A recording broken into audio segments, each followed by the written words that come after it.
BJP কার্যালয়ে মানসিক ভারসাম্যহীন এক মহিলাকে ধর্ষণের অভিযোগ।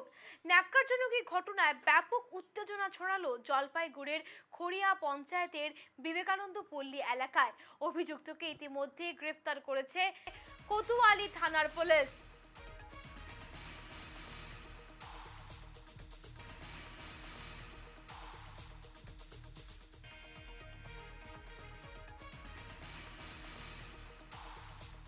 বিজেপি কার্যালয়ে মানসিক ভারসাম্যহীন এক মহিলাকে ধর্ষণের অভিযোগ। ন্যাক্কারজনক এই ঘটনায় ব্যাপক উত্তেজনা ছড়ালো জলপাইগুড়ির খড়িয়া পঞ্চায়েতের বিবেকানন্দ পল্লী এলাকায়। অভিযুক্তকে ইতিমধ্যে গ্রেফতার করেছে কোতোয়ালি থানার পুলিশ।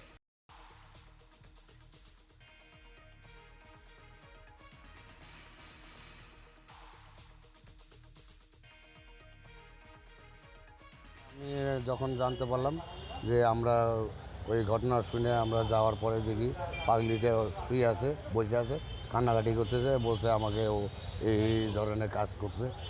তখন ও পালায়, তখন পালাতে যেয়ে ওকে আবার অনেক কটা ছেলে দিয়ে ধরে নিয়ে এসে জিজ্ঞাসা করা মায়েরটাই দেওয়ায় ইতিমধ্যেই থানা থেকে পুলিশ ওকে ওঠাই নিয়ে চলে আসে। কী হয়েছিল ঘটনাটা রেপ কেস, ওই পাগলিটাকে। ঘটনা হলো পার্টি অফিস আমাদের ওইখানে আছে বিবেকানন্দ পল্লীতে। ওইখানকার সভাপতি বলছে যে পার্টি অফিস পাহারার জন্য যে কেউ থাকতেই পারে বা রাখতেই পারে, সেই হিসাবে ওইখানে ছিল অফিসে। তাই বলে সে বিজেপির কর্মী নয়, বিজেপির কোনো নেতৃত্ব নয় ওই ব্যক্তি।